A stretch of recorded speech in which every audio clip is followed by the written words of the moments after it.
Good afternoon, everyone, and welcome back. I'm your friendly neighborhood PM, here to give you your top 3 points of the week.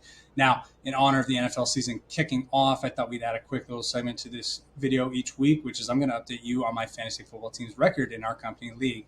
Now, I am sad to report I am a dismal 0-1 to start this season, but I thought you'd at least like to laugh at my pain to get your weekend started.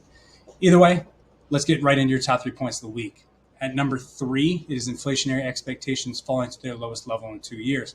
Now, this is important because inflationary expectations are a key driver of inflation. And with that level as low as it is now, it does kind of embolden the Fed to keep rates steady at this upcoming September meeting. Now, only time will tell, though, and there's a lot of data to still come out that's driving the economy right now. At point number 2, it is Disney receiving a $10 billion bid to potentially sell ABC Network and other local stations such as FX and National Geographic to some other competitors.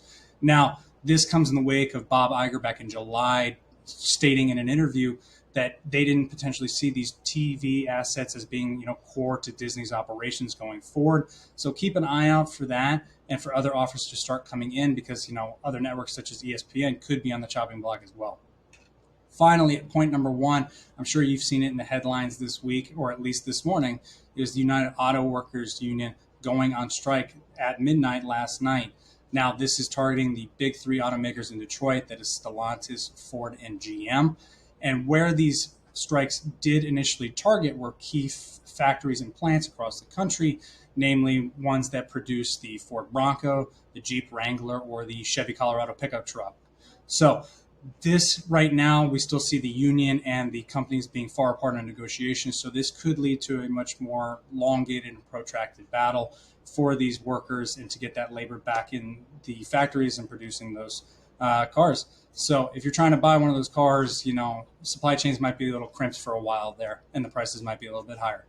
Now, what are we looking forward to next week? Well, I kind of mentioned it with point 3, but it is going to be the Fed's rate decision.